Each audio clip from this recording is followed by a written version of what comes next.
CryptoSLO, cryptocurrency news and investing.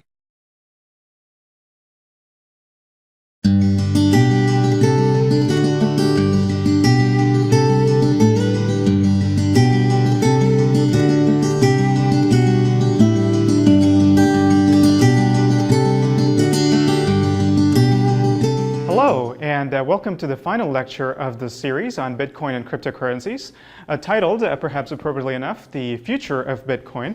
And you'll see that I had a question mark there, and I put a question mark there for two reasons. One is that I'm not claiming to have any special insight into what the future of Bitcoin is going to be. I'm not going to make any predictions. You can think of this as possibilities for the future of Bitcoin, perhaps. But another more important reason that I wanted to have a question mark there is that a lot of these ideas for where Bitcoin is going to go and where cryptocurrency technologies are going to go and where blockchain technologies are going to go has come from entrepreneurs and developers and hobbyists, etc. And that's great. One of the consequences it's had is that this conversation has tended to be a little bit breathless at times of how blockchain technologies are going to revolutionize the world. And it's great to see that kind of enthusiasm. But as an academic researcher, one of my roles is to consider all of these proposals and to categorize them, analyze their pluses and minuses, and necessarily almost take a little bit of a skeptical view and so on. So I'll be doing that in this lecture as well. And that's the other reason I had the question mark in there. So we're going to be taking a look at these technologies, but also sort of analyzing them critically. Okay. So when we say the future of Bitcoin, that could be interpreted in a few different ways. One is thinking about how the Bitcoin system itself is going to change. Are there going to be major forks? And we've seen hard forks and soft forks before. We've seen what that would look like potentially. One could think about whether that's going to happen and what new features would go in if that were to happen. One could talk about efficiency and scalability improvements and so on. So modifications to the Bitcoin system itself. That's not quite the sort of thing that I'm interested in this lecture. In particular, what I mean when I say the future of Bitcoin is a set of ways in which blockchain technology can be used. It's been proposed to decentralize a variety of things: stocks, bonds, even property, whatever that means, we'll see. So in other words, people have looked at Bitcoin and went, we managed to decentralize currency. That actually worked. Let's decentralize everything. So it's this notion of decentralizing everything that we're going to drill pretty deep into. We're going to look at the technology, and we're also going to try to understand if that's a good idea for society, is it a good idea economically, etc. Okay, so what do I mean by this? More specifically, let's look at blockchain as a vehicle for decentralization. And I'm going to have a motivating example that I'm going to use to begin talking about this, but also come back to again and again in this lecture. It's going to be our running example. And this is something that's called smart property. Smart property is something that's been proposed, been around as an idea even before Bitcoin, but now it's taken on a much more concrete form. So let's look at what smart property is and how that would work and how that would be integrated with the Bitcoin blockchain. So here's the idea. Let's look at it through the example of a car and car ownership and selling a car and so on. So the first key idea is that the car is controlled by a cryptographic key. You have a digital key that opens your car, but further, there is some crypto that's built into it. How does that crypto work? The car has a public key that's hard-coded into it. And your key is going to have the corresponding private key corresponding to this public key. And therefore, perhaps when you approach the car, your key is going to automatically send a signed message to the car using, for example, Bluetooth. And the car, having the right public key, is able to recognize the authorized signature. And since only your specific key has the right private key embedded into it, nobody else will be able to fake that signature. And so you'll be able to approach and enter the car. So this is a foundational idea of smart property that we're going to take it to the next step, but this is where it starts. And this, I have to say, if you are going to make a digital car key, this is probably a really good way to do it. This is much better than a solution, for example, where the car has a secret number encoded into it, and your key also has a secret number, and your key simply sends that secret number to the car, which verifies if it got the right secret number. This is, of course, really insecure because it's subject to replay attacks and so on.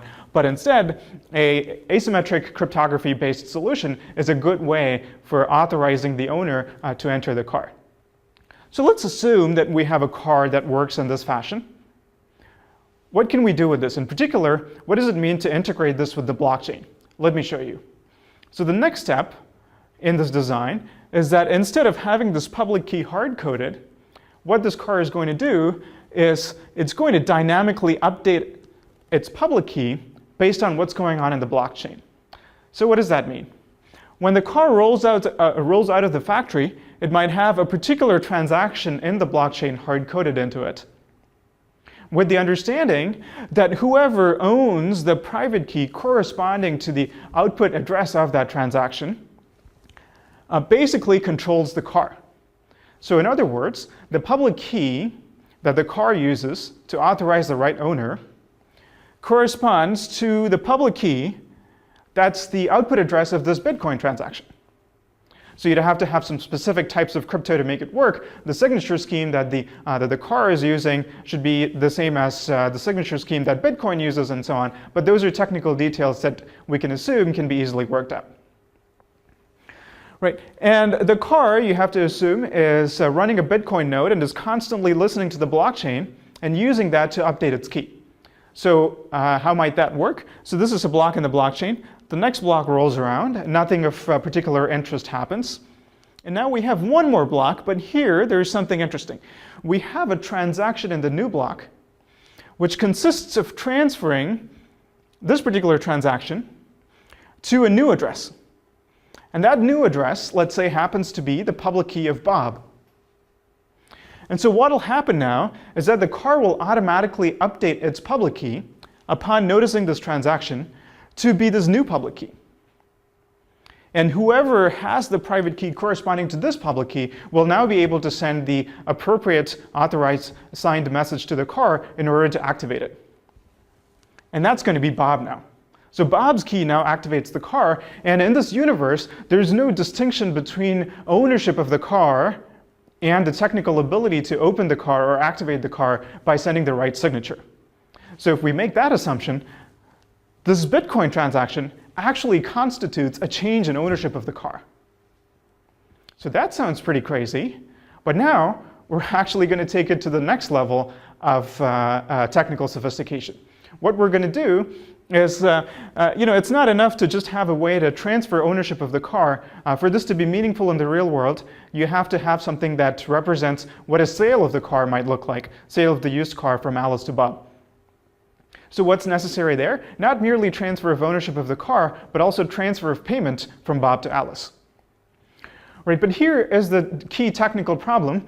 Even if we assume that Alice and Bob managed to get to the same physical place at the same time, which in the car example is natural, but of course we might want to use this technology for other things like selling something over the internet. But let's not even get to that level of complexity. Even if Alice and Bob are in the same place over the same time, these ownership transfers or transfers of payments are things that are happening purely in the blockchain. Right, with no physical record on real paper or their actual signatures or anything like that. But one of them has to go first.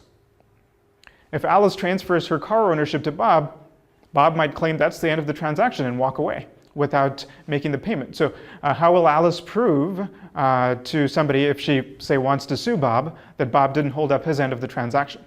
That seems like a problem. So we actually want to find a technological solution to this. So to solve this problem, of Alice and Bob being able to pay each other, but with neither of them being able to quit the transaction once the other one has done their half of the transaction, here's the technical solution that we can use. We're going to create a single Bitcoin transaction that combines Bob's payment to Alice with Alice's ownership transfer to Bob.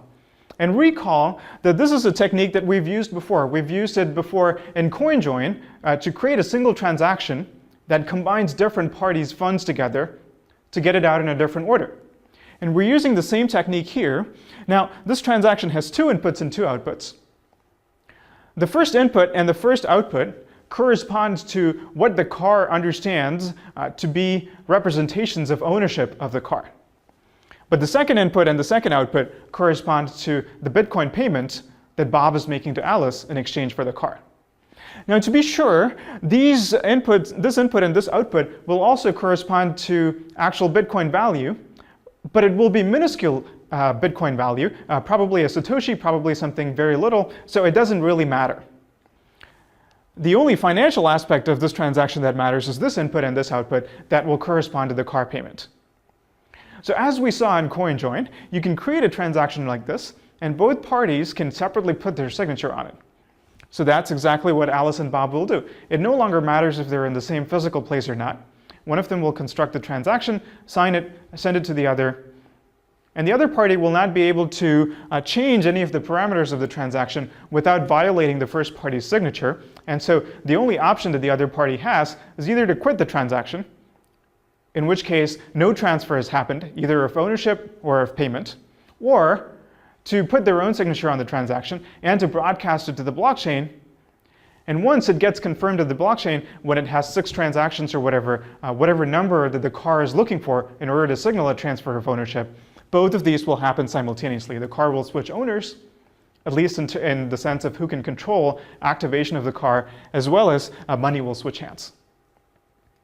So we've accomplished something remarkable here, and this has some far-reaching consequences. And we're going to keep coming back to this example and understand this in better detail and talk about the different aspects of what we've seen. But let's start with something basic. So this is a technological way of representing ownership and transferring ownership. But what is the real-world analog exactly that it replaced? And how does this constitute a form of decentralization? Now, if you think about, for a real car, as things happen now, what constitutes ownership? It's clearly the title document. So we've gone from this world where the title document represents ownership. And let's be clear, this is a centralized form of ownership. What does that mean? The title document only has meaning to the extent that the DMV recognizes it. And to really drive home that point, when you sell a car, it's not enough to physically transfer this document to somebody else. One of you has to actually go and register that with the DMV. So there has to be a record of this in the centralized database. That's what it means for a car to change hands. So it's that inherently centralized system controlled by the state. And so we've taken the state out of that whole equation, and we've made it a purely technological process of what it means for a car to have a certain owner. And furthermore, we've done this pretty cool thing, which is to inherently couple the transfer of ownership of the car and the transfer of the payment. And all this is a completely decentralized process in that there is no intermediary anymore. So we've achieved decentralization in the sense of disintermediation. This is one of the types or levels of decentralization that we're going to see in this lecture, and there are going to be several more. So this is the first of many examples that we'll see in this lecture that allows us to use blockchain technologies to decentralize one of any variety of different types of real-world analogs. And we'll achieve different types of decentralization. But 2 technical features that are going to be common to most or all of these examples are what are called representation and atomicity. And we're going to keep coming back to representation and atomicity. What are these? So representation is the question of how do you encode some sort of complex transaction from the real world into something that can be understood in the blockchain. In the example that we saw, the way that we did this is we took the idea of a public key that the car uses in order to look for the right signature to authorize the owner.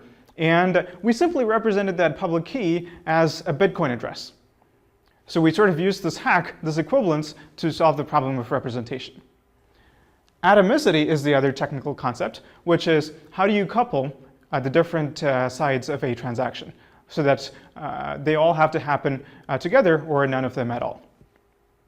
Atomicity is an important security feature. It's not the only security feature. We're going to see some others, and this sort of thing can happen without atomicity. But it's a particularly important one. And in general, when we talk about a particular way to use blockchain technologies for decentralization, it's not really going to be viable unless it supports some form of atomicity. All right, so let's put these questions here that we're going to use to frame the rest of the lecture. One obvious thing we can ask is, what else can we decentralize this way? And we can ask, can this be done using the Bitcoin blockchain itself, or does it require an alternative blockchain? And we can talk about what are those other alternatives to atomicity that I alluded to in the previous slide. And finally, something that interests me a lot is it actually a good idea to do commerce like this? What problems does it solve compared to the real world? Does it introduce any new problems? Is it good for society? Is it going to be feasible in a business sense? So these are all questions that I'd like to take up. The first thing to look at, though, is what are the different routes to blockchain integration? So a lot of different routes to blockchain integration have been proposed, and in the Bitcoin community, you'll find people who are quite partial to one way or another. So let's look at 4 different avenues, and let's get a quick look at what some of the advantages and disadvantages of these routes are. The first one, sort of the obvious default one, is to directly use the Bitcoin blockchain itself. And this is the one that we saw in the smart property example as we walked through the steps. The advantage, of course, is that it's easy to deploy. The blockchain is here. It has all this miner power behind it, so we know that it's something that's very secure. The consensus process cannot be easily disrupted. On the other hand, even though we were able to use some hacks in this example to achieve representation and atomicity, it's not always the case. There's no fundamental reason to believe that if you have some arbitrarily complex contract between different parties, that it can be represented adequately on the blockchain and that you can execute it atomically. So to get a better idea of what this might look like and what some of the challenges to atomicity and representation are, let's look at a couple more examples in how you might try to decentralize them directly on the blockchain. So the next one we'll look at is the notion of crowdfunding, Kickstarter style, for example, but without actually having a centralized intermediary like Kickstarter. So in other words, here's what we want to happen. We want a completely decentralized system where some entrepreneur can ask for donations or contributions, but we should be technologically assured, without the existence of an intermediary, that that entrepreneur is only able to spend that money if they collect enough of it to reach a certain pre-specified threshold. So here's how we can accomplish that technically, just using Bitcoin. What the entrepreneur will do is create a single transaction with an arbitrary number of inputs that can vary as the process continues, and a single output for, let's say, a value of 1,000. And they'll send this around and try to collect contributions. And so, of course, any Bitcoin transaction has the property that it's spendable only if the sum of the inputs is greater than the sum of the outputs, or the single output in this case. And what will happen is that this transaction will gradually accrue signatures from people contributing different amounts of money. And each of the parties will only sign her own input and the overall output. And this uses some features of Bitcoin, some little used features of Bitcoin in order to achieve a transaction where you can produce only this limited form of signature. So the entrepreneur will go collecting these signatures, but the Bitcoin transaction will only be spendable if the sum of the inputs eventually reaches greater than or equal to the output value that's been pre-specified. So this is something that you can actually achieve today on Bitcoin, but already we see that it starts to get into some little-known corners of Bitcoin. It's not the everyday type of Bitcoin transaction. But now let's look at another example, which starts to get even more confusing. And here's what I'm talking about. This is something called paying for a proof, and let me explain it in this way. Let's say that there's a hash function h, and Alice claims to know some input x, such that hashing x results in some constant c that's known to everybody. In other words, she knows the hash preimage of some value. Okay. And now Bob would like to pay Alice in exchange for knowing this value of x. Maybe this number x is the solution to some very valuable proof of work computation. But it doesn't need to be a hash function. It doesn't need to be an input to a hash function that Bob is paying Alice for. It could be the solution to any pure function, really. There is some arbitrary function f. Alice claims to know some input x, such that f of x equals some known value, and Bob would like to pay her for knowledge of this value. But of course, once again, security is a problem. This transaction happens over the internet. We want to make sure that if Bob does pay Alice, then Alice is necessarily forced to transfer knowledge of x to Bob. And one way in which we can achieve that is we can atomically couple Bob's payment with Alice's publication of x onto the blockchain. So here she's not secretly sending x specifically to Bob, but instead she's publishing it onto the blockchain, but maybe that's acceptable to Bob. So this is also something that can be accomplished, but it starts to get quite unwieldy with regular Bitcoin. All right, so now let's move to the second possible route, which I'm going to call embedding, and is also quite popular. And what embedding is all about is it still uses the actual Bitcoin blockchain, but instead it comes up with some sort of arbitrary, maybe quite complex representation scheme for encoding different real-world semantics into the Bitcoin blockchain. So one example of this is colored coins, which you saw in lecture 9. Colored coins are sort of similar to the representation of car ownership and transfer that we saw in the smart property example, but it's a little bit more elaborate in that in the car ownership example, the car doesn't need to scan the entire history of the blockchain. It just comes hard-coded with a particular transaction out of the factory, and then it merely watches each block to see if that transaction gets transferred. Colored coins are a little bit more than that. The color of a coin, as it were, is defined by its entire history and where its genesis comes from. And so colored coins are a little bit more sophisticated to implement, but at the same time, it perhaps gives you a bit more. In particular, one interesting thing that it gives you is that everybody can agree upon what sort of transaction corresponds to transfer of a car ownership, and there can be something else for ownership of some other type of objects, and you can define as many of these colors as you want. So everybody can look at the blockchain and know that a car sale has happened and how much was paid for it, but of course they don't necessarily know the participant identities. This could be regarded as an advantage or a disadvantage. And then there is also Mastercoin, which is also an example of embedding. It turns out there are a variety of ways in which, creative ways in which you can embed arbitrary data into the Bitcoin blockchain. Bitcoin has something called op-return, which is a type of script that allows 40 bytes of arbitrary data to be encoded. You can also use fake transactions with non-existent addresses. You can exploit multi-signature, etc., etc. So these are all possible ways in which you can encode data into the blockchain and thus embed your arbitrary transactions into the Bitcoin blockchain itself. Again, it has some advantages and disadvantages, more complex representations, obviously. But normally one might think that for getting more complex representations, you'd have to use an altcoin, an entirely separate chain altogether that allows those representations. But instead, what embedding allows you to do is combine the idea of getting complex representations with utilizing the security of the Bitcoin blockchain with all the mining hash power behind it. On the other hand, the scripting and atomicity are limited by that of Bitcoin itself. But the scripting could get even more limited than just using Bitcoin, because these new features that you have defined, these new representations, might not interact well with Bitcoin's existing atomicity and scripting properties.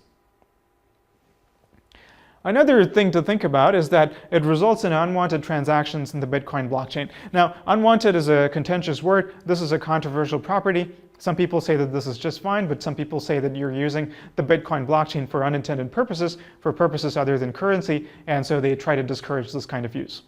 I'm not necessarily taking a moral stance on this, but just pointing out that these are the things that one wants to think about if you're using embedding as a vehicle for decentralization. Now let's move to the third route, which is something called sidechains, which you saw in lecture 10. I'll just summarize what you learned about in a single sentence. These are a sidechain is a merge-mined alternative chain. So it still utilizes some or all of the mining power behind Bitcoin. And the value of the currency represented by the sidechain is pegged in a one-to-one fashion, because a proof of burn in either chain allows you to redeem coins in the other chain. And the typical use that it's been proposed for is a Bitcoin testbed. People want to try out different interesting modifications to Bitcoin, and they want to do that without messing with the Bitcoin system itself, but still have interoperability of currency between these two systems. But perhaps we can use sidechains with enhanced scripting properties, let's say, in order to achieve some of these complex contracts and other things that one wants to decentralize. The advantage, of course, compared to embedding, which it's somewhat similar to, is that you're not polluting the blockchain. But the downside is that in order to even support the notion of a sidechain, Bitcoin modifications are necessary. So who knows if this is going to happen, but if it does happen, it could provide another interesting alternate route. So now let's get to the final route, for decentralization, which is having a totally separate alternate chain. And the best example of this is Ethereum, which is really intended from the ground up as a platform, as a general framework for this kind of ledger-based consensus, which you can use for all kinds of things, even creating your own currencies. And what Ethereum does, the key feature is that instead of Bitcoin's limited stack-based scripting language, it provides Turing-complete scripts. So this seems weird at first because it can lead to all kinds of problems. A mining node is trying to execute a script and it could get stuck in an infinite loop, for example. So Ethereum has a neat solution for this problem, which is that miner computation will be paid for using an internal currency called gas by entities within Ethereum. In particular, Ethereum has this notion of a long-lived contract, which is sort of a program with a minimal amount of state that lives within the Ethereum blockchain. It gets activated when a transaction is sent to it, it executes for a little bit on the miner nodes, and then it shuts down. So contracts are these long-lived things that have their own accounts and their balances and so on. And so they use that to pay for computation from miners. Now, if you can achieve something like Ethereum, then it's pretty much a dream situation. For complex representations in atomicity, you can take arbitrarily complex contracts and make sure you can represent them and execute them in an atomic manner. But the concerns, the challenges are more practical. Is something like this even possible? And since it's an alternative chain, will it ever have the sort of mining power necessary to make it really secure, at least in relation to using Bitcoin? And given that you're allowing Turing-complete scripts, what sort of unexpected security problems does that open you up to?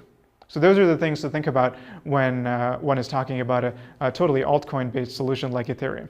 I should point out that Ethereum mostly exists in an idea stage at this point, so it remains to be seen to what extent it will be realized as a practical system. But nevertheless, at least as a thought experiment, Ethereum is fascinating in thinking about what sorts of powerful contracts can be decentralized using blockchain technologies. Coming back to smart property though, let's think about which of these approaches might be best. Well, from a conceptual point of view, any of these is powerful enough to accomplish what we wanted. But when you start to get to more powerful contracts, then there are going to be a lot of differences between the four approaches and the level of power and flexibility that they offer. But another practical consideration also to keep in mind is that various things like SPV, simplified payment verification proofs, are going to be more or less feasible in some approaches compared to the others. All right, now let's go back to the car sale example and ask what happens if there is a dispute about the sale of a car. Perhaps the seller sold a lemon car to the buyer and now they're not happy with it and they want to reverse the transaction. Recall from one of the early lectures that we learned about escrow transactions, particularly a 2 out of 3 escrow, where in addition to the buyer and the seller, there is a judge or a mediator who's involved. And how might an escrow payment look like? So the buyer is going to transfer Bitcoins not directly to the seller, but instead to a 2 out of 3 address, which is controlled jointly by the buyer, the seller, and some mediator or a judge. And the 2 out of 3 account has a property that if any two of them agree, then they can get the payment out of this intermediate holding address and get it back to either the seller if the transaction goes through smoothly, or back to the buyer if there is a dispute and the transaction needs to be reversed, but in no case to the mediator's account. They can't steal the money. So that seems like a pretty good technical solution that we can use to build some sort of dispute resolution mechanism on top of it. But you might notice that this seems to lose atomicity. This is a 2 out of 3 escrow only for the payment, but as we saw earlier, what we ideally wanted was to couple the payment with the transfer of car ownership itself. That also can be accomplished, but it really starts to get a little bit unwieldy at that point. Nevertheless, let's look at this sort of escrow and dispute mediation and compare that to the traditional real-world solution and see what that gives us. So how would dispute mediation happen in the physical world with an actual dispute about a car sale? It would probably go through the court system. The court system is, again, a centralized state-controlled mediation process. But what this gives you is the freedom to choose the mediator. This is an entirely a private contract between these two parties, and they can choose that mediator to be whoever they want. Right? And this could be a good thing in some situations. In particular, you can argue that this notion of an intermediary for dispute resolution, which is the court system, has now been changed from a single entity that everybody must use mandatorily to a market, a private market, where different entities, different intermediaries can compete based on the perceived fairness, for example, of their dispute mediation process, as well as efficiency, low costs, et cetera, et cetera. There are, of course, a lot of challenges. This sort of situation immediately gives rise to huge conflicts of incentive between the mediator and one of the participants. They could be bribed, for example. So those are things to think about. But one key disadvantage I'll point to is that in the escrow process, forget about even how the dispute mediation happens.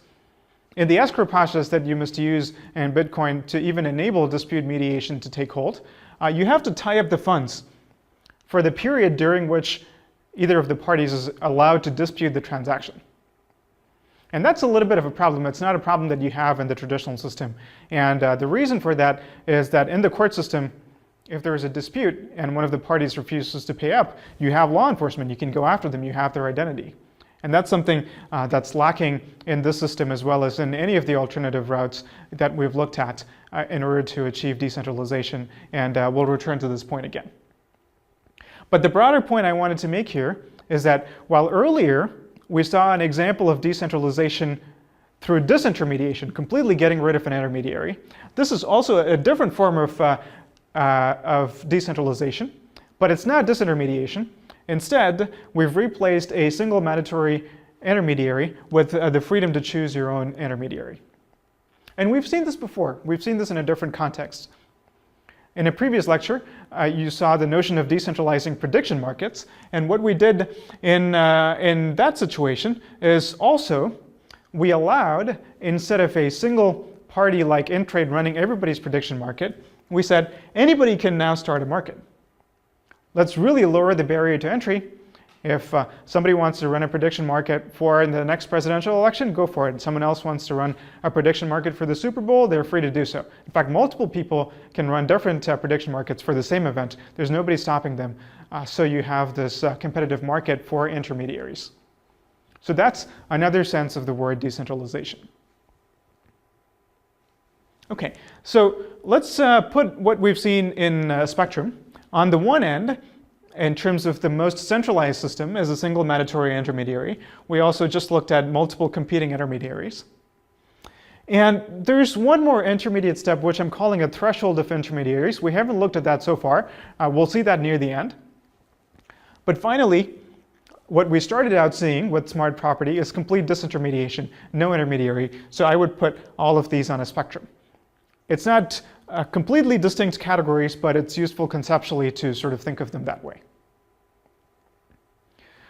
Now let's think about another aspect of all of the protocols that we've seen so far, which is security. We started out by saying atomicity is a very important way to achieve security. It's not the only one. We said there are going to be some alternatives, so what are they? So here are some ways of improving security. We've seen two of these, the ones in the middle, escrow with the dispute mediation, as well as atomic exchange, which completely automates the process. But there are others, and in fact, the most obvious one perhaps is reputation, where you don't have any particular technological security enhancing mechanism, but instead, these intermediaries or whoever the parties that you're interacting with build up reputations over the long term, and so they build some trust in that manner. Reputation is okay if in the absence of other security alternatives like atomic exchange, but it has some problems. First of all, the entity has to build up this reputation over the long run. Right? If whoever is the entity you're interacting with is completely pseudonymous or anonymous, then reputation doesn't even apply. And we see this problem even with real-world reputation systems. For example, restaurants or other businesses that obtain really bad reviews on Yelp might close and reopen, maybe in the same location, maybe in a different location, but simply rebranded. Right? So that's a problem in general with reputation systems. Also, for the party to accrue positive or negative reputation, there should be a way for establishing what they did right or wrong that just goes beyond he said, she said. So looking at Yelp again, It does work on a he said, she said model, which sort of works okay because there are real identities in Yelp, and people sort of have to use their real names, and of course businesses operate under their real identities. But here we're talking about a universe in which everybody wants to be pseudonymous, and so this sort of a model where it's one person's word against another might end up really becoming a non-starter. There are also problems with escrow and dispute mediation. We saw a couple in the way that escrow is done on Bitcoin. You have to actually tie up your funds and they become unusable during the time when either party has even the ability to challenge the transaction. And of course, dispute mediation leads to conflicts of interest and so forth. We've seen atomic exchange. Whenever it is technically feasible, then it's probably a good idea. And the last thing, another thing that's been proposed is trusted hardware. It's not always applicable, but in some cases. For example, it's applicable when the service that you want to pay for is something that's entirely a software program. And so what the developer can do is publish the code and execute it on a trusted hardware module. And so the people who are subscribing to that service or paying for that service can be assured that the code that they can look at and audit is the same code that's executing and providing them the service.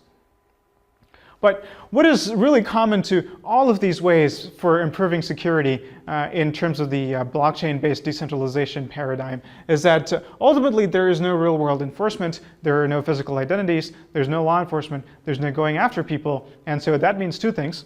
One is there can be no debt. If we want to do dispute mediation, the lack of the ability for debt is the reason why you have to put in sort of a deposit and lock up those funds during the period when you want dispute mediation to be possible. Also, there are no punitive measures for misbehavior, so this really limits the sort of things you can do. So these are important limitations to keep in mind. Okay, one little thing that I want to point to is that in terms of the vocabulary of security, some people use the word trust minimization. I don't like this term at all. I feel that there's often a confusion between two things. One is the fact that cryptography is often used in contexts where, unfortunately, there's not much trust between entities. And so the lack of trust is a starting point and cryptography is a solution. This often becomes confused with, oh, now we have this hammer of cryptography. Let's try to use this to move to a world where nobody has to trust anyone anymore. And so trust minimization is not the goal. Lack of trust is not the model that we're hoping to move to. It is instead our unfortunate starting point. But really, trust is not really the right lens to look at it. It's not whether you trust the motives of some individual, but whether they're going to behave in the manner that they have specified. And it could be because not only because they're untrusted, but because they got hacked, et cetera, et cetera. So let's not really use the word trust and instead talk about security. All right, so let's summarize a lot of what we've seen so far. One of the things that we want to talk about in terms of decentralization is what is being decentralized. We've looked at a couple of examples, smart property, pay for proof, and so on. But we're going to see a lot more, so we haven't really talked about the first bullet. Instead, the three things that we've talked about in this section are what type of blockchain integration. We saw 4 examples directly on blockchain embedding, side chains, and a totally different alternative chain altogether. We talked about levels of decentralization. Again, we talked about 4 points on a spectrum ranging from completely disintermediated to completely centralized. And finally, we talked about different ways of enhancing security. So a key point that I want to make in this lecture, and you'll see through the next several slides, is that asking these 4 questions gives you a powerful and generic decentralization template that can be used to understand and succinctly represent almost any of the proposals that you see in the Bitcoin community for blockchain-based decentralization. Let's go ahead and see some examples of this. Let's go back to smart property once again. So what is smart property? It decentralizes the notion of property ownership and trading, which are 2 related but somewhat distinct things. And it decentralizes in the sense of disintermediation. You don't need an intermediary anymore, like the state or the DMV. And in the example that we saw, it was achieved using the Bitcoin blockchain itself, but you could achieve it using any of the other 3 methods. And finally, the key security principle that we used was atomicity in tying together the payment with the transfer of the car ownership. Now let's look at another example, which is also something we alluded to a bit earlier in the lecture, which is prediction markets. So of course it decentralizes a centralized prediction market like InTrade. And it does so in the sense of competition. It doesn't get rid of the need for some entity to run a prediction market, but instead it allows anybody to do that. It lowers the barrier to entry, and different people can run different prediction markets. And it was done using an altcoin. And again, the security property was atomicity, in that the two parties to a trade of a share in a prediction market are coupled together using this atomic property that ties together the transfer of the share with the transfer of payment. Now let's look at a quite different example. This is something that's called storage A, proposed by Greg Maxwell, who claims it should be proposed storage, but I'm going to ignore that because it's going to be just confusing if I call it storage. So what this is it's sort of an agent that lives in the cloud. And what do I mean by agent? Or at least what Greg Maxwell means by agent, is that it has some level of independent decision-making ability. It's not full-fledged AI, but it decides some things for itself. What it's going to do is it's going to rent cloud computing services, and it's going to use that to run itself. But the service it provides to consumers is that you can pay this agent to store a file for a certain period of time, say 24 hours. And when you do that, it's going to receive payment in Bitcoins, store this file, keep it for 24 hours, and then delete it unless you keep making payments. It also has some other very interesting aspects, such as reproduction. It can take a copy of the code, spawn a new instance, and try to make improvements to it, pay somebody to write new improvements or modules and so on. But we'll ignore those aspects for now and just talk about this aspect of it. So what is storage A, and can we look at it through the lens of decentralization? It turns out that we can. So storage A decentralizes the notion of file storage and retrieval, which you can do today through Dropbox, for example. It's decentralized in the sense of competition. You still need an intermediary very much, which is this agent. And the payment is done using Bitcoin. And finally, the security mechanism that you have is just reputation. There is nothing in particular in the storage A proposal that, for example, atomically couples your payment for storage with the actual act of retrieving the file. So that's storage A. Let's look at more examples. In fact, we can even consider ZeroCoin, for example, which we saw in a previous lecture through this lens. So ZeroCoin is a way to decentralize the notion of mixing. Instead of having a centralized mixing service where you put in your coins and just hope that you get it back, it's decentralized in the sense of disintermediation. There is no mixing intermediary anymore. The mixing is accomplished purely through cryptography. You don't need to trust anyone. It's enforced just by math and by consensus.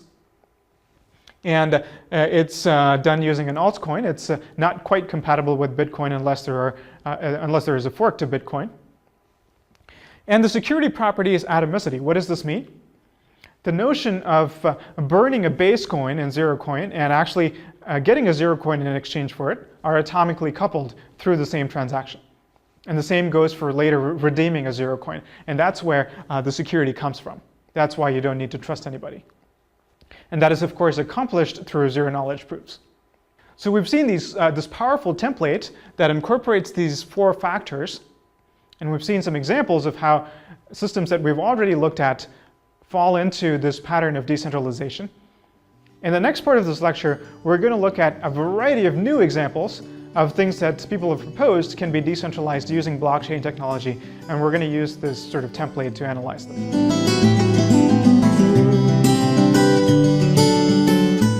So we've talked a lot about how to decentralize. Now I'm going to give you a taxonomy of the different things that we can decentralize. At least we know technical solutions for how to do these things. And this is where a lot of the excitement is around for using blockchain technologies. So the first category is things that are purely digital. And perhaps the most basic example of this is name mapping. What do I mean by this? Namecoin is a good example. It's a mapping between human readable names and addresses. And so as long as you have something that's purely digital, it's a simple matter to use consensus technologies so that different participants can enter new values into the system, change values, and so on, or read values back, and the blockchain can be used as a record of the current state of that mapping. So the next two are storage and proof, which we've seen earlier in this lecture, storage A and the pay for proof idea that we saw earlier. And these are sort of complements of each other. One is paying for storage, of course, and the other is paying for computation. You can also have random number generation. What does this mean? This is something you saw in a previous lecture, using Bitcoin as a beacon. So a beacon is something that ahead of time nobody should be able to predict, but once the beacon value has been generated, everybody should be convinced that the value was in fact generated truly randomly. So again, Bitcoin is a good vehicle for doing that. And lotteries, at least if you're talking about lotteries where the payment and payout is denominated in the currency of the blockchain itself, then running a lottery reduces to a random number generation problem of picking one of two input addresses of a transaction to use as its output address, basically. That's what it translates to. And so you have centralized Bitcoin lottery systems like Satoshi dice, but certainly it's fairly easy to imagine doing these in a decentralized manner as well. Let's move on to the next category, which is things that aren't inherently digital, but can be represented digitally. This is a big category, real-world currencies of all kinds, stocks, bonds, and other assets, and so on. And this is where perhaps a huge amount of the excitement is of how to use blockchains for other things. And so what does this mean? Let's look at colored coins as one example of the specific mechanisms that you might use for decentralization. If a particular color were to represent a particular currency and some other color were to represent a stock of a particular company, et cetera, then you have all these assets that you can transfer between participants and you can pay for and so on. And so you have a trading of any of these assets, and also you can have atomicity between the trade of the asset and the transfer of payment. That all sounds well and good, but here's the real problem. What is the mechanism to ensure that what you're calling $1 in terms of colored coins is actually worth $1? That could happen if some bank or some consortium of banks agrees that they will back using their deposits to their physical bank accounts, the corresponding colored coin. If there is some entity that promises that one-to-one pegging, then you're good. Similarly, if there is a company that agrees to actually release stock in a digital form, or agrees that they will treat that digital stock as equivalent to their physical or real-world stock, then you're good. But otherwise, all that you've done is invented some new thing that you're simply calling dollars, for example, but whose price is floating freely with respect to actual dollars. So in other words, you've just invented a new currency, and inventing a new currency is not an accomplishment at this point. And in fact, we have a surfeit of these things using blockchain technologies. And so that's the real challenge here. It's not so much representation, but this economic problem of actually ensuring an equivalence to the real world analog of this. And most of the proposed solutions for this don't solve that harder problem, except maybe one, which we'll look at near the end. Let's look at the third category, which is smart property ownership and trade, which is what we started by looking at. We can decentralize that using smart property and atomic exchange. And these two are, ownership and trade are related. They're not quite the same thing, but you can't completely separate them either. And hopefully the discussion at the beginning of the lecture has given you a good understanding of how to decentralize this. Now, the fourth category is going to be more complex contracts. Trade can be thought of as a very simple contract. You give me this object in exchange for a certain amount of money, but you can have more complex contracts like crowdfunding, which is also something we've seen, but also financial derivatives, which is another big area of excitement. So what are financial derivatives? Derivatives have an underlying asset, and the value of the derivative depends in some way on the price movements of the underlying asset. The key thing about a derivative, you can think of it as sort of a conditional statement that depends upon the price of the underlying asset, some time in the future, and so forth. And using this kind of language, you can express quite complex statements. An example would be, you can have a contract between two parties that says, for this asset, if the value goes beyond $5 past a certain date, then for every dollar that it rises above $5, you owe me $2. So that would be a way to hedge your belief that the value of this asset is not going to rise beyond $5. So again, you can do financial derivatives using some of these systems, especially some of the more expressive altcoin-based systems are a great vehicle for this. Now, one nuance to note is that these conditional statements depend upon the price of the underlying asset. And so whatever script or other mechanism that you have in your blockchain system that depends upon this price should have a secure way of knowing what this price is. And this is called a data feed that you saw a bit earlier. We're going to see again later in this lecture. But one possible way of getting around this need for a data feed is if the underlying asset itself is traded on the same blockchain using the asset decentralization idea that we saw a couple of slides earlier. And so if that is happening, then some sort of price discovery might be possible. But again, you have to worry about whether this price that you're discovering through the blockchain itself is reliable or whether it could be hacked by somebody creating artificial transactions and taking both sides of it, for example. So this is all not quite fully understood, but there's a lot of excitement around it, a lot of proposals, and it's certainly possible that sometime into the future this is going to get much better worked out. And we might have some sort of working system for trading in these things. So the next one is something that's even more in the sort of vague idea or proposal stage, but also there's a lot of excitement, which is decentralized markets.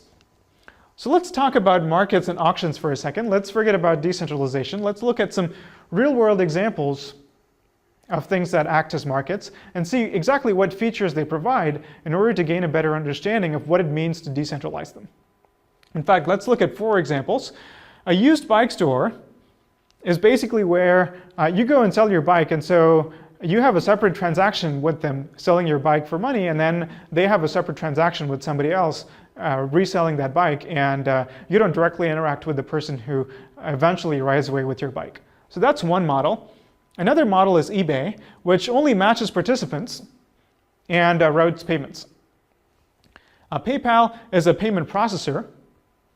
They don't match participants, but another function they perform is that they do a limited level of dispute mediation.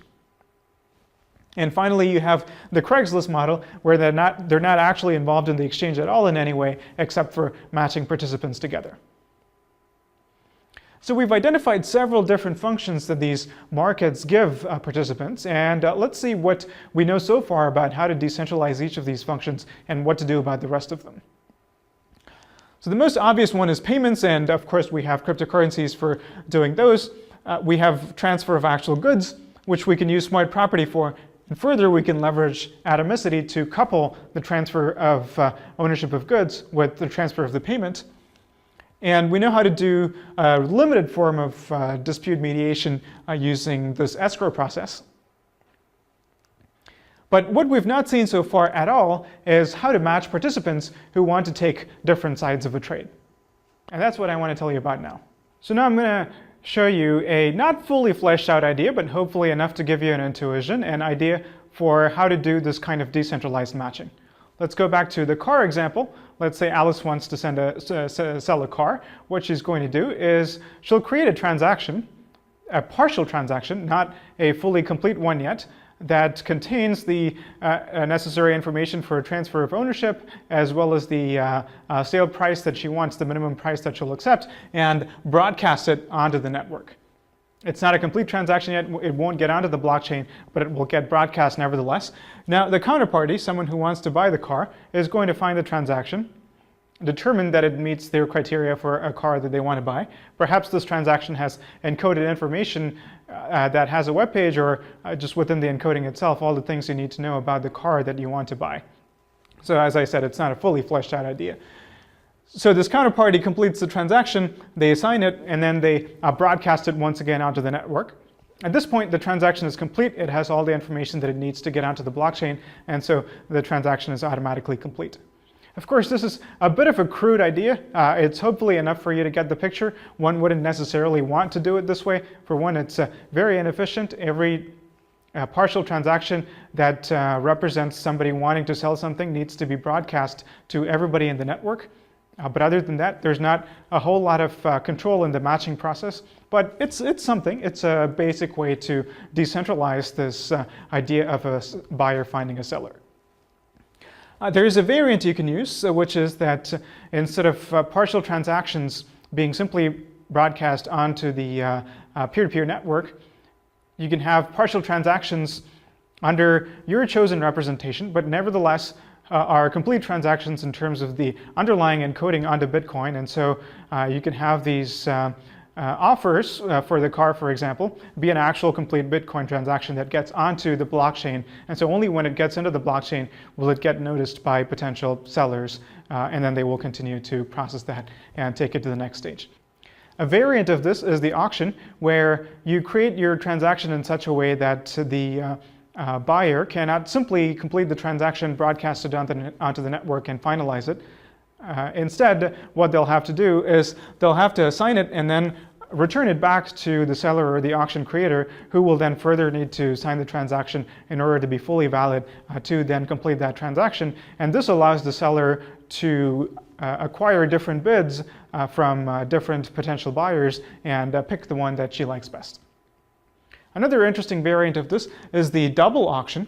A double auction happens when you're buying and selling stocks, for example, where it's the offers are coming from both sides, the offers and bids. And so what you need is some party in the center that's matching these offers and bids together. So one way in which you can achieve that is you can actually have the miners to match these orders that are being broadcast onto the P2P network. And you can allow the miners to keep the bid-ask spread, which is the difference between the bid and the ask. And one good property of doing it this way is that it avoids miner front running. What does that mean? It means that when the miner finds a really good offer, then they can ignore the bid that's coming from some other participant in the network, create their own bid, and complete the transaction and get a better deal than they otherwise might have. All right, so now let's move on to data feeds. We looked at this a little bit earlier. Let's look at it in a bit more detail. You've also seen it in a previous lecture. Data feeds are a way for what we'll call arbiters to assert real-world facts into the Bitcoin blockchain. And there are some very natural applications of this.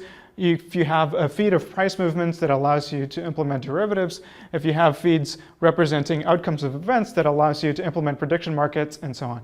So data feeds are not necessarily interesting for their own sake, but for the things that they can help you implement.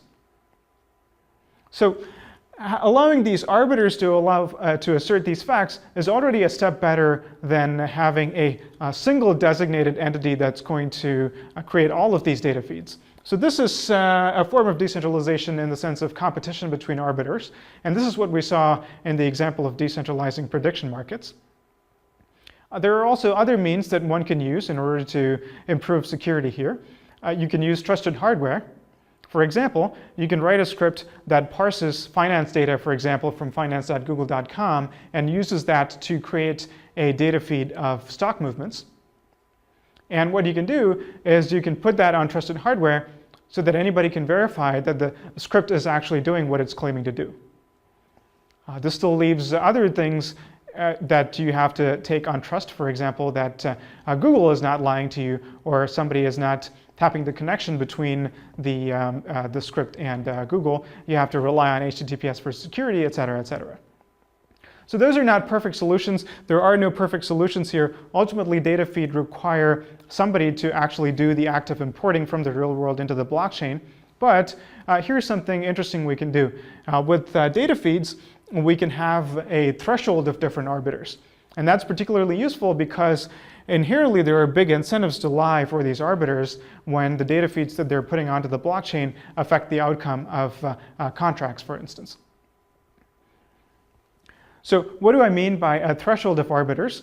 Let's look at a concrete example. Here is one way to implement a data feed. A centralized version, or a somewhat centralized version where you still have individual arbiters, there's competition between arbiters and so on. How that might work is, let's say there is an event E with outcomes X, Y, and Z, corresponding to maybe the presidential election or something like that. Then this event E corresponds to this transaction in the blockchain. Everybody agrees upon this representation. And when an outcome happens, this transaction will be transferred to one of 3 different addresses corresponding to X, Y, and Z. And of course, it'll be signed, this transaction will be signed by the arbiter A. And by looking at which public key or which address the transaction was then transferred to, you can figure out which outcome happened. So this is one way of implementing a data feed. How can we decentralize this data feed in terms of a threshold of arbiters? Let's say that we want these arbiters to be able to declare an outcome only if 2 of 3 such designated arbiters agree that X is actually the outcome that happened and not Y or Z. So how can we implement that? Recall that Bitcoin has a multi-signature feature. So what we would do is we would make sure that this transaction output is a 2 out of 3 multi-signature address that is controlled by these 3 different arbiters, A, B, and C. Each of them has one of their corresponding private keys. And so if only if 2 of them agree, let's say A and C, then they will be able to create this transfer transaction. So that's a way of decentralizing this notion of a data feed. And so now we can go back to the picture that we had earlier of the spectrum of levels of decentralization. So now we've seen an example of what it means to have a threshold of intermediaries, which is a distinct concept from having multiple competing intermediaries. Let's now move on to another thing you can use blockchain technologies to decentralize. This is something there's been a huge amount of hype about, called autonomous agents. What are autonomous agents? Different people have proposed this, and so in different conceptions there have been different set of features that have been proposed, but here is a good set to focus on. One is that these agents will be able to enter into contracts with other participants.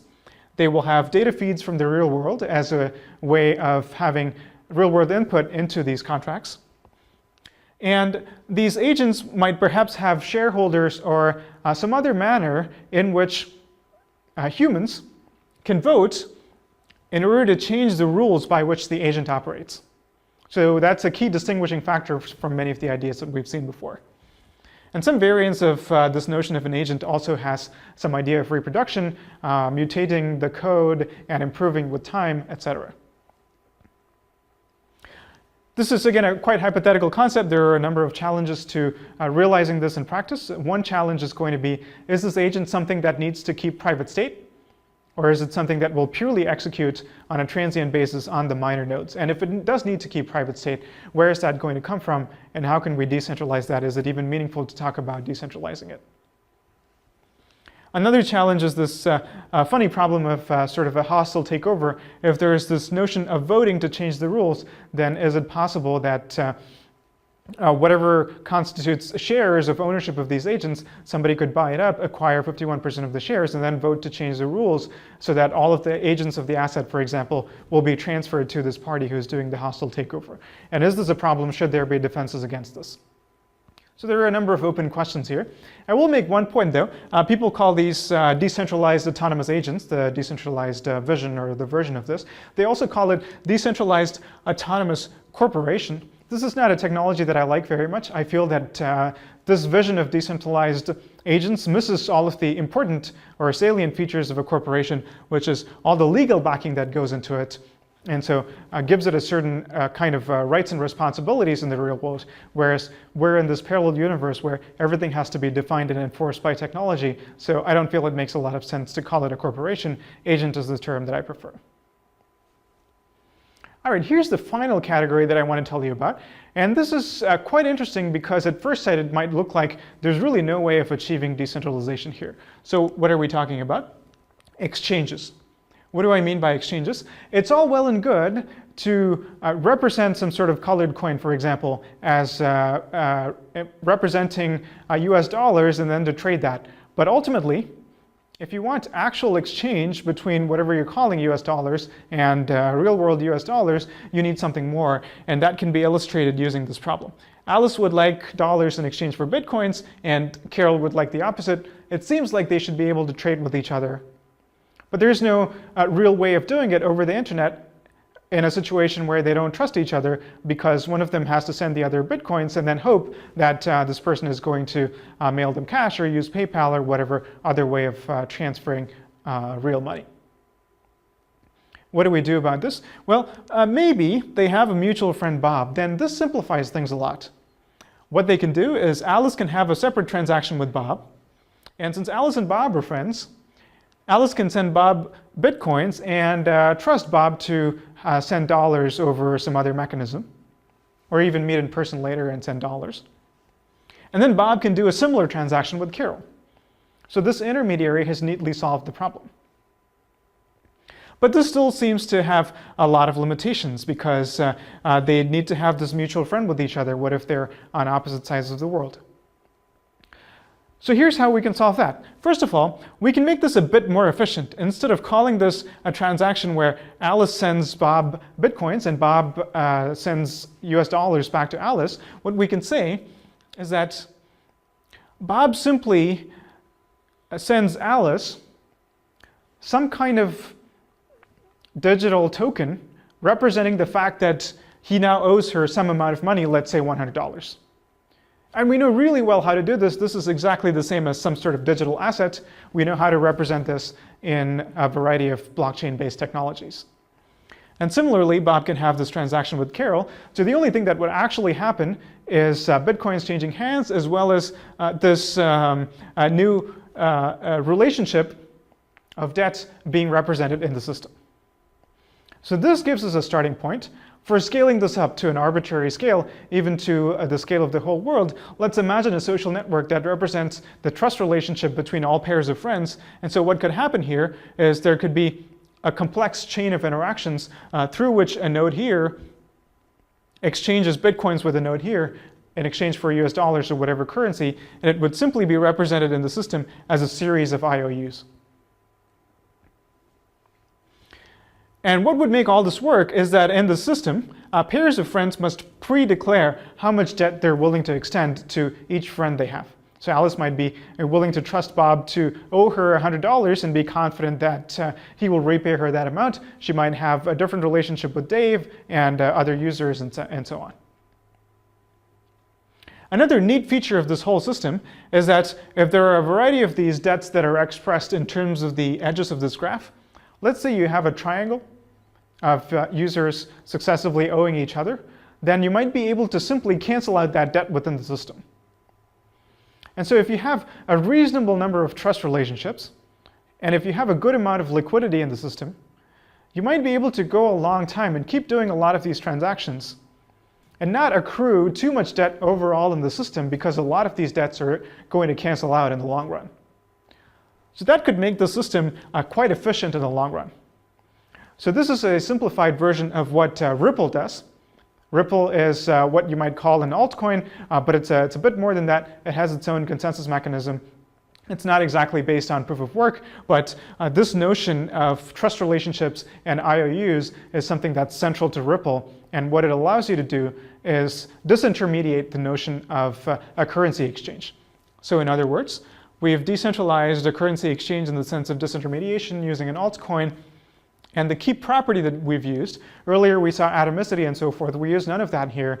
We use something different. We started with a limited amount of trust, and we use the transitive property of trust to take that up to the level where it can scale to all of the participants in the world. And in Ripple, as it currently exists, at least as I understand it, most of these participants are not individuals, but instead banks and other institutions. But you can certainly imagine the exact same kind of network working for individuals as well.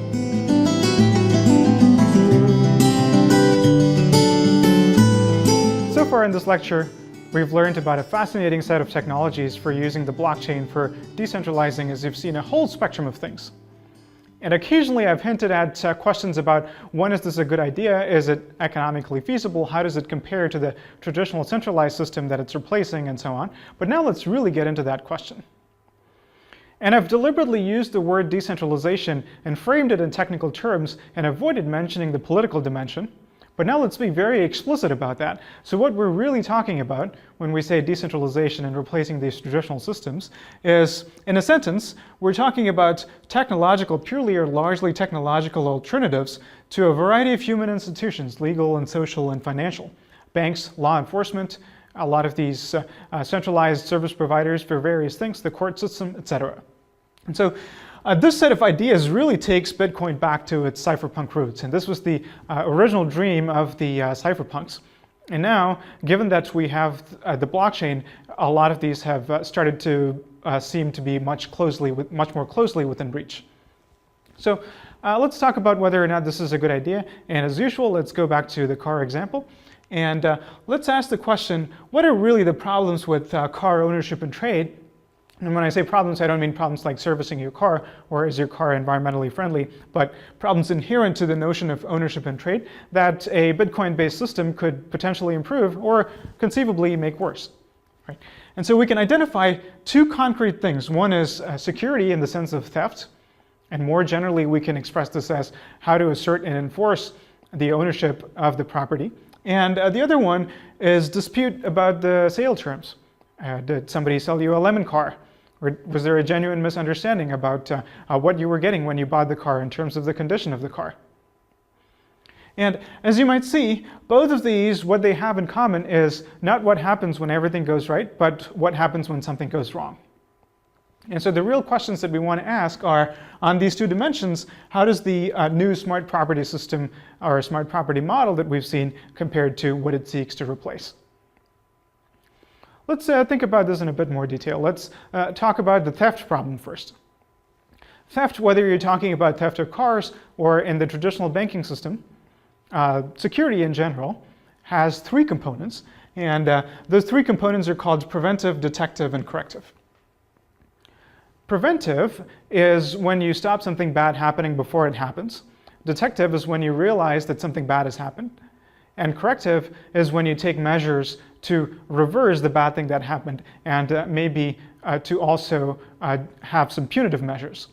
So a car alarm system is a good example of what would that be? A detective measure. A preventive system would be your car lock or your steering wheel lock or something like that. And corrective control would be law enforcement and getting your car back and so on.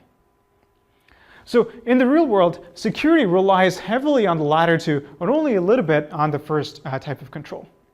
The reason your car is secure is only in small part because of its locking mechanism, and largely because law enforcement exists and you can get your car back if it's stolen. And there, of course, there is punishment in terms of the law for stealing a car. And this is what makes the whole system tick.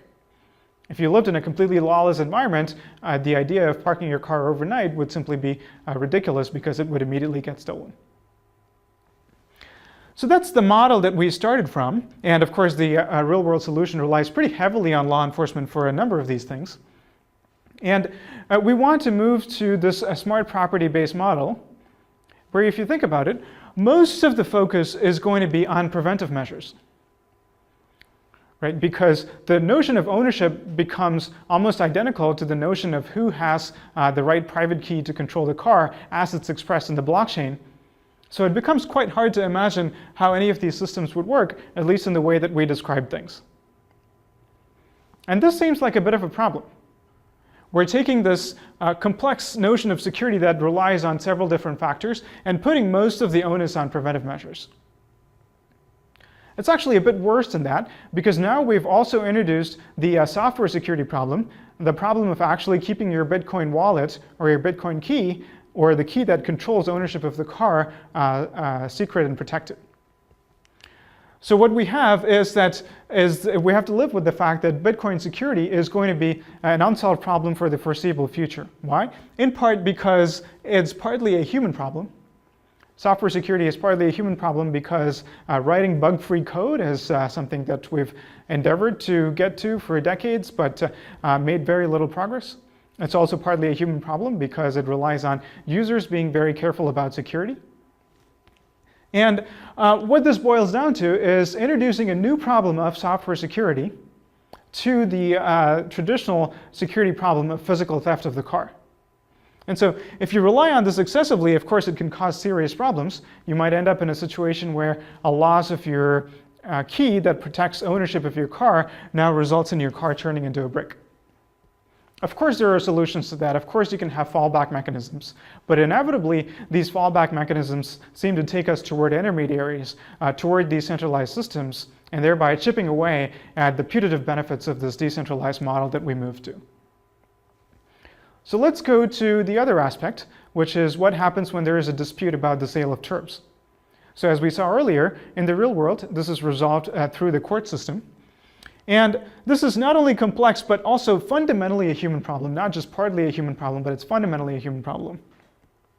And the court system has evolved over a long time, and it's really good at this. And I want to tell you a personal story, and I found this out for myself in a very practical way one day, many years ago, when I went to pay a parking ticket. And after I paid the ticket, I noticed a sign that said, "Court is in progress, keep your voice down." And I was curious about that. I asked the clerk what was going on and if I could go and sit in on the court session. See, she seemed a bit amused by the request, but she said, sure, it's open to the public, go on in. So I went in, and funnily enough, the court was in session, and it was a case about a lemon card that had been sold. And only the two parties who were litigating the case were in the room, and of course the judge. And I was sitting in the back, nobody paid me any attention. I sat there over the course of the next hour or so, and it was just a fascinating learning experience.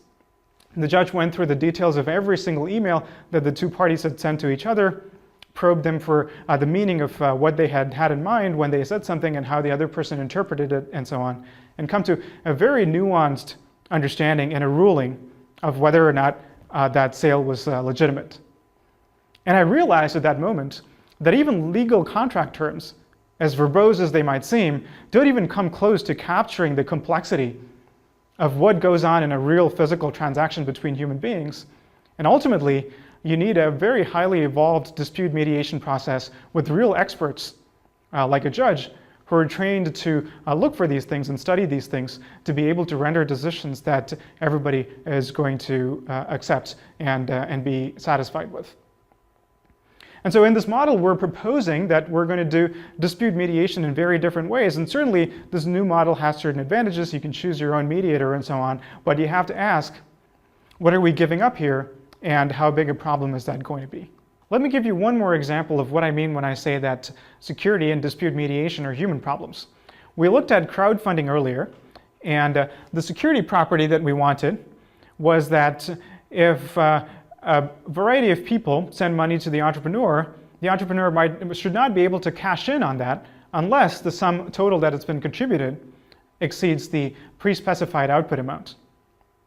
Well, that's all well and good, but if the entrepreneur does meet that amount, then they can still take the money and run. Ultimately, if you don't trust them to deliver on their promise, then the system doesn't work, and you cannot technologically enforce that they will actually provide the public good or whatever it is that they promise to give you. And so that seems like a problem, and so the technology only seems to be solving a small part of the problem here, and not even the interesting part of the problem. So let's recap a little bit what we've seen so far. In the smart property way of doing things, it looks like the interesting problems are social problems, things that are triggered when something goes wrong. And technology doesn't seem to solve that aspect of the problem. It's really good at taking what happens when everything is going according to plan and maybe making that more efficient. In fact, it seems to have made some of these hard problems even harder to solve by moving to an automated model where it's quite hard to even layer on dispute mediation and other human processes that we might want to have in the picture. And even worse, it seems to have introduced new problems, for example, software security, in addition to the physical security of your car. Now, let me be very clear. I deliberately picked this car security and car sale example as sort of an extreme way of illustrating why we really need these human institutions. I'm not saying that anyone in the Bitcoin community is suggesting that we should sell our cars this way, although the technical idea has certainly been discussed a lot. And I also want to be clear that this model certainly does have some advantages. Let's look at what some of those advantages are and in what kind of context it might apply. So here are some possible benefits of smart property. The first one is certainly efficiency. And this might be particularly useful for small transactions. If you're selling, for example, your smartphone, your laptop, or something like that, not something as valuable as a car, then if there is a dispute, you're very unlikely to actually litigate that. And so if you have a purely technological enforcement mechanism, that gives you something that's a stronger sense of security than simply shipping goods to someone over the internet and hoping for payment back, then that's a little bit of a win. You also get anonymity and privacy. Maybe it's important for you to ship something to someone without actually knowing their identity, and that's not really possible to do in the centralized intermediated model, because for any sort of mediation, you need to have people's identities. And third, this is something we discussed earlier, the freedom to choose a mediator. Now, I contrasted with the court system, which is this very sophisticated and very trusted process that we've all agreed upon. And judges go through a very rigorous evaluation. They have conflict of interest rules to abide by and so on. So maybe that's not the right comparison. There are other contexts today in which, for example, PayPal acts as your mediator. And they're a private company. And they have a near monopoly over certain types of payment processing. And so you're stuck with this mediator that's a private company that's not subject to public oversight or scrutiny, but at the same time, you're forced to accept a result of that mediation. Maybe if we take that situation and introduce this notion of competition between mediators, then maybe that's a win. So these are some possible benefits. Let's now take a step back and let's look at this idea of crypto and the state. And what I mean is the traditional way of doing things through human institutions and this new technology-mediated, cryptographically enforced, blockchain-based way of doing things. So one way in which people have explained the emergence of the modern state, really, is that it's a way to scale society past these small groups where everybody knows and trusts each other. The curious thing about that is that it's very similar to the benefits that are touted for the cryptographic way of doing things, in that you can have these transactions over the internet where you don't necessarily trust the other person. So the state and crypto really are delivering a very similar kind of benefit at the end of the day, even though through very, very different mechanisms. Now the thing to realize is that dismantling the state is not an option. And a lot of the discussion around it frames the technological way of doing things necessarily in opposition with the traditional way of doing things. A good example of this is in our smart property discussion. Let's say you redefine ownership to be cryptographic control of activating the car. Now what happens if you sell your car to someone under these new rules, and that person, after having completed the sale, is still holding on to the title because the buyer doesn't care about these old-fashioned way of doing things, now goes to the court and claims that their car has been stolen. So unless you have some way of interoperating with the state, you've not made any progress. Because in a democratically elected society, people want these human institutions and are not okay with dismantling them and moving to this new model, regardless of what the benefits and disadvantages are. And so what we should try to do is to try to make the two work together. And that, I want to leave you with as the final thought, is where I think is the really big opportunity for these Bitcoin-based decentralization solutions. First of all, we want to find compelling use cases for decentralization. It's simple to say that something will get decentralized simply because the technology exists, but that's not how it happens in practice. You have to have a compelling economic case for it, and in particular, from a political perspective, there are certain use cases that one might look for. When a state regulation of some market is particularly inefficient, for example, or when there's a state abuse of power in certain contexts, or too much inefficiency. A good example of something like this actually happening today is in various countries in Africa, cell phone minutes acting as a replacement for currency, and this happened because the state-mediated system simply became too laborious to use for most people. And so a disintermediated, decentralized system can really act as a hedge against abuses of power in this sort of context. So we want to look for these compelling use cases for decentralization. We want to see how these new automated cryptographic ways of doing things can integrate into existing systems instead of trying to replace them. And finally, we want to co-opt legal and regulatory practices and these traditional defenses that we have in society instead of saying we're offering an alternative to those things. And in fact, if you look at the recent history of Bitcoin itself, I would argue that the new friendliness of the Bitcoin community with regulators is partly a reason for the success, for the commercial success that it's enjoyed recently. So we've covered a lot of ground in this lecture series. We started with the cryptographic building blocks and then some basic underlying concepts of cryptocurrencies, and then built up the technical complexity all the way to the cutting edge. And we also looked at how Bitcoin is a platform for enabling a variety of other things. And we looked at the community, regulation, politics, ethical aspects, and so on. I, for one, am very optimistic about Bitcoin as a technology, and I think I can say this for the other lecturers as well. We've all spent a lot of our time studying and researching and teaching Bitcoin and cryptocurrencies. I feel that Bitcoin is going to be more and more powerful the more and more it gets integrated into society. And that's what I'm hoping is going to happen in the next years and decades. In the online accompanying notes to this lecture series, we have a variety of information for you of where to find assignments, how to get more involved in the community, in development, in research, and so on. And I hope you make use of these. Thank you.